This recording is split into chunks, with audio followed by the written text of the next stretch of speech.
ಆತ್ಮೀಯ ಬಂಧುಗಳೇ, ಶ್ರೀಮದ್ ಭಗವದ್ಗೀತೆ ತತ್ವ ವಿವೇಚನಿ ಟೀಕಾ ಅಧ್ಯಾಯ 6 ಆತ್ಮ ಸಂಯಮ ಯೋಗ. ಇದರಿಂದ ಇವತ್ತು 7ನೇ ಶ್ಲೋಕವನ್ನು ತಿಳ್ಕೊಳ್ಳೋಣ. ಶ್ಲೋಕ 7. ಜಿತಾತ್ಮನ ಪ್ರಶಾಂತಸ್ಯ ಪರಮಾತ್ಮ ಸಮಾಹಿತಃ ಶೀತೋಷ್ಣ ಸುಖ ದುಃಖೇಶು ತಥಾ ಮಾನಾಪಮಾನಯೋಃ. ಅನುವಾದ: ಶೀತ, ಉಷ್ಣ ಮತ್ತು ಸುಖ ದುಃಖಾದಿಗಳಲ್ಲಿ ಹಾಗೂ ಮಾನ ಅಪಮಾನಗಳಲ್ಲಿ ಯಾರ ಅಂತಃಕರಣದ ವೃತ್ತಿಗಳು ಚೆನ್ನಾಗಿ ಶಾಂತವಾಗಿವೆಯೋ ಅಂತಹ ಆತ್ಮವನ್ನು ಸ್ವಾಧೀನಪಡಿಸಿಕೊಂಡ ಪುರುಷರ ಜ್ಞಾನದಲ್ಲಿ ಸಚ್ಚಿದಾನಂದ ಘನ ಪರಮಾತ್ಮನು ಸಮ್ಯಕ್ ಪ್ರಕಾರದಿಂದ ಸ್ಥಿತನಾಗಿರುತ್ತಾನೆ. ಅರ್ಥಾತ್ ಅವನ ಜ್ಞಾನದಲ್ಲಿ ಪರಮಾತ್ಮನಲ್ಲದೆ ಬೇರೇನೂ ಇಲ್ಲವೇ ಇಲ್ಲ. ಇದು ಶ್ಲೋಕ ಮತ್ತು ಅದರ ಅನುವಾದ. ಈಗ ಇದನ್ನು ಅರ್ಥ ಮಾಡ್ಕೊಳ್ಳೋದಕ್ಕೆ ಪ್ರಯತ್ನ ಮಾಡೋಣ. ಈಗ ಮನಸ್ಸು ಮತ್ತು ಇಂದ್ರಿಯಗಳ ಸಹಿತ ಶರೀರವನ್ನು ಯಾರು ಗೆದ್ದಿರ್ತಾನೋ ಅವನಿಗೆ ತನಗೆ ತಾನೇ ಮಿತ್ರ ಅಂತ ಹೇಳಿದಾರಲ್ಲ, ಅದು ಯಾಕೆ ಅನ್ನುವಂಥ ಮಾತನ್ನು ಸ್ಪಷ್ಟಪಡಿಸೋದಕ್ಕೋಸ್ಕರ ಈಗ ಶರೀರ, ಇಂದ್ರಿಯಗಳು ಮತ್ತು ಮನರೂಪಿ ಆತ್ಮವನ್ನು ವಶ ಮಾಡಿಕೊಳ್ಳೋದ್ರಿಂದ ನಮಗೇನು ಫಲ ಸಿಗುತ್ತೆ ಅನ್ನೋದ್ರ ಬಗ್ಗೆ ಇಲ್ಲಿ ಹೇಳ್ತಾನೆ. ಅಂದರೆ ನಾವು ನಮ್ಮ ಮನಸ್ಸನ್ನಾಗಿರ್ಬೋದು, ಇಂದ್ರಿಯಗಳನ್ನಾಗಿರ್ಬೋದು, ಶರೀರವನ್ನಾಗಿರಬಹುದು ನಾವು ಗೆದ್ಕೊಂಡ್ರೆ ನಮಗೆ ನಾವೇ ಮಿತ್ರರು. ಯಾಕಂದರೆ ನಾವು ಹೇಳ್ದಾಗೆ ನಮ್ಮ ಶರೀರ, ಮನಸ್ಸು, ಇಂದ್ರಿಯ ಕೇಳುತ್ತೆ. ಆವಾಗ ಅದು ತಪ್ಪು ಮಾಡೋದಕ್ಕೆ ಸಾಧ್ಯ ಇಲ್ಲ. ಈ ರೀತಿ ಯಾರು ಆತ್ಮನನ್ನು ವಶ ಮಾಡ್ಕೊಂಡಿರ್ತಾರೋ ಅದ್ರ ಫಲ ಏನು ಅಂತ ಕೂಡ ನಾವು ತಿಳ್ಕೋಬೇಕು ಅಂತ ಅನಿಸುತ್ತಲ್ವ. ಅದಕ್ಕೋಸ್ಕರ ಇಲ್ಲಿ ಭಗವಂತ ಅದಕ್ಕೆ ಉತ್ತರವನ್ನು ಕೊಡ್ತಾನೆ. ಈ ಒಂದು ಶ್ಲೋಕದಲ್ಲಿ ಏನು ಹೇಳ್ತಾ ಇದ್ದಾನೆ, ಶೀತ, ಉಷ್ಣ ಆಗಿರಬಹುದು ಮತ್ತು ಸುಖ ದುಃಖ ಮತ್ತು ಮಾನ ಅಪಮಾನಗಳಲ್ಲಿ ಯಾರ ಅಂತಃಕರಣದ ವೃತ್ತಿಗಳು, ಅಂದರೆ ಈಗ ಶೀತ ಬರಲಿ, ಉಷ್ಣ ಬರಲಿ, ಚಳಿ ತುಂಬ ಆಗುತ್ತೆ, ತುಂಬ ಸೆಕೆ ಆಗುತ್ತೆ, ಅಂಥ ಸಮಯದಲ್ಲಿ ಸುಖ ಬಂದಾಗ, ದುಃಖ ಬಂದಾಗ, ಮಾನ ಅಂದರೆ ನನಗೆ ಗೌರವ ಸಿಕ್ಕಿದಾಗ ಅಥವಾ ನನಗೆ ಅವಮಾನ ಆದಾಗಲೂ ಕೂಡ ನಮ್ಮ ಅಂತಃಕರಣದಲ್ಲಿ ಒಳಗಡೆ ವೃತ್ತಿ ಅಂತ ಹೇಳ್ತೀವಲ್ವ, ಅಂದರೆ ಯೋಚನೆ ಮಾಡೋದು, ಅಥವಾ ನಮಗೇನಾದರೂ ಆದಾಗ ನಂಗೆ ಅವಮಾನ ಆಗಿದ ತಕ್ಷಣ ನನಗೊಂದು ರಿಯಾಕ್ಷನ್ ಬರುತ್ತಲ್ಲ, ಅದೆಲ್ಲವೂ ಇಲ್ಲದೆ ಶಾಂತವಾಗಿರುತ್ತೋ ನಮ್ಮ ಮನಸ್ಸು.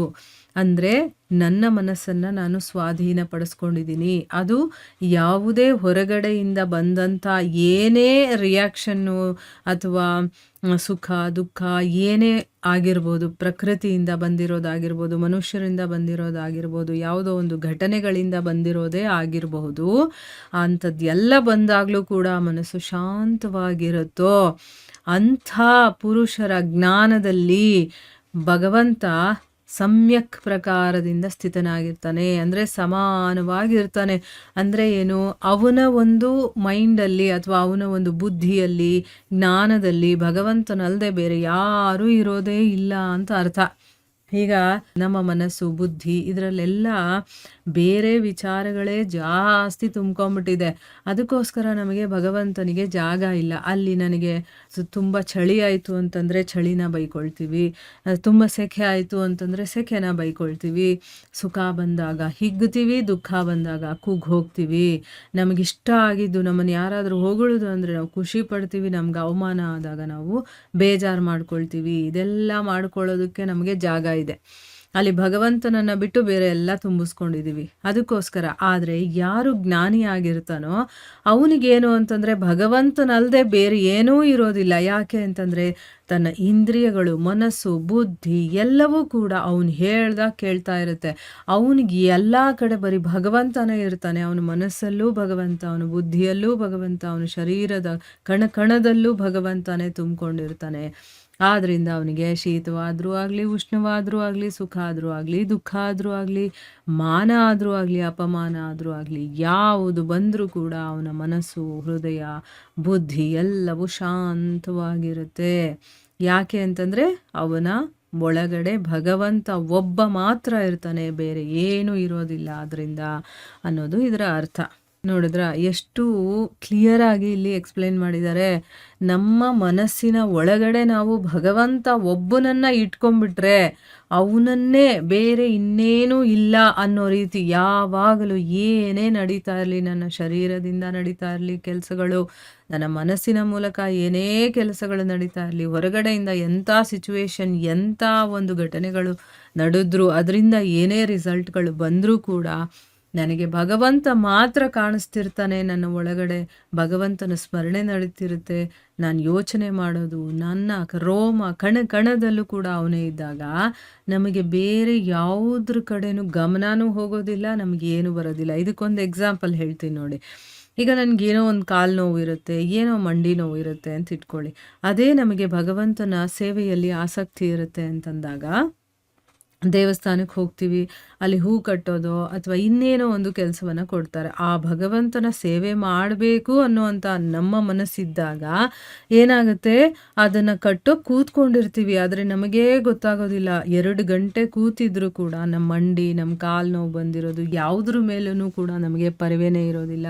ಬರೀ ನಾವು ಆ ಭಗವಂತನ ಸೇವೆ ಮಾಡೋದ್ರಲ್ಲೇ ನಮ್ಮ ಮನಸ್ಸನ್ನು ತೊಡಗಿಸಿರ್ತೀವಿ. ಯಾಕೆ, ಅಲ್ಲಿ ಭಗವಂತ ಅಷ್ಟೊತ್ತು ಇದ್ದ. ಅದಾಗಿದ್ದ ತಕ್ಷಣ ನೋಡಿ ಮತ್ತೆ ನಮಗೆ ಸಡನ್ನಾಗಿ ಕಾಲು ನೋವು ನೆನಪಿಗೆ ಬರುತ್ತೆ ಅಲ್ವಾ? ಅದೇ ರೀತಿ ಬೇರೆ ಬೇರೆ ಯಾವುದಾದ್ರೂ ಆಗಿರ್ಬೋದು, ನಮಗಿಷ್ಟ ಆಗಿರುವಂಥ ಭಗವಂತನ ಕಾರ್ಯಗಳನ್ನು ಮಾಡ್ತಾ ಇರಬೇಕಾದ್ರೆ ಎಲ್ಲವೂ ಮರ್ತು ಹೋಗುತ್ತೆ. ಯಾವುದಾದ್ರೂ ಒಂದು ಭಜನೆಯಲ್ಲಿ ನಮ್ಗೆ ಆಸಕ್ತಿ ಇತ್ತು ಅಂತಂದಾಗ, ಭಗವಂತನ ಭಜನೆಯನ್ನು ಮಾಡ್ತಾ ಇದ್ದಾಗ ನಮ್ಮ ಶರೀರದ ಒಂದು ಪರಿವೇನೇ ಇರೋದಿಲ್ಲ ನಮಗೆ. ಎಲ್ಲವನ್ನ ಮರೆತು ನಾವು ಆ ಭಗವಂತನ ಧ್ಯಾನದಲ್ಲಿ ಕೂತಿರ್ತೀವಿ. ಇದು ಸಿಂಪಲ್ಲಾಗಿ ನಮಗೆ ಸಣ್ಣದಾಗಿ ಒಂದು ಎಕ್ಸ್ಪೀರಿಯನ್ಸ್ ಆಗಿರುತ್ತೆ. ಆದರೆ ಯಾರಿಗೆ ಸದಾ ಭಗವಂತನೇ ಅವ್ರ ಮನಸ್ಸು, ಬುದ್ಧಿ ಎಲ್ಲದರಲ್ಲೂ ಅವನೇ ಇರ್ತಾನೆ ಅಂದಾಗ ಅವ್ರಿಗೆ ಯಾವುದಾದ್ರೂ ಕೂಡ ಚಳಿನೂ ಆಗೋದಿಲ್ಲ, ಅವ್ರಿಗೆ ಸೆಖೆನೂ ಆಗೋದಿಲ್ಲ. ಆಗುತ್ತೆ, ಅವರು ಮನುಷ್ಯರೇನೆ. ಆದರೆ ಅದು ಅವ್ರಿಗೇನು ಎಫೆಕ್ಟ್ ಮಾಡೋದಿಲ್ಲ. ಆದರೆ ನಮಗೇನಾಗುತ್ತೆ, ಅಪ್ಪ ಚಳಿ ಚಳಿ ಚಳಿ ಅಂತ ಅದನ್ನೇ ಹೇಳ್ತಿರ್ತೀವಿ ಹೊರತು ಭಗವಂತನನ್ನು ಮರೆತೇ ಬಿಡ್ತೀವಿ. ಅದೇ ಸೆಖೆ ಆದಾಗ ಬೈಕೊಳ್ತಾ ಇರ್ತೀವಿ ಹೊರತು ಭಗವಂತನನ್ನು ಮರೆತು ಬಿಡ್ತೀವಿ. ಈ ರೀತಿ ಅಲ್ಲ, ಆತ್ಮವನ್ನು ಯಾರು ಸ್ವಾಧೀನಪಡಿಸ್ಕೊಂಡಿರ್ತಾನೋ ಅಂಥ ಮನುಷ್ಯನ ಜ್ಞಾನದಲ್ಲಿ ಭಗವಂತ ಮಾತ್ರ ಇರ್ತಾನೆ. ಅವನಿಗೆ ಭಗವಂತ ಅಲ್ಲದೆ ಬೇರೆ ಏನೂ ಇರೋದಿಲ್ಲ ಅನ್ನೋದು ಇದರ ಅರ್ಥ. ಪ್ರಶ್ನೆಗಳನ್ನು ನಾವು ಮುಂದಿನ ಭಾಗದಲ್ಲಿ ತಿಳ್ಕೊಳ್ಳೋಣ. ಹರೇ ಕೃಷ್ಣ.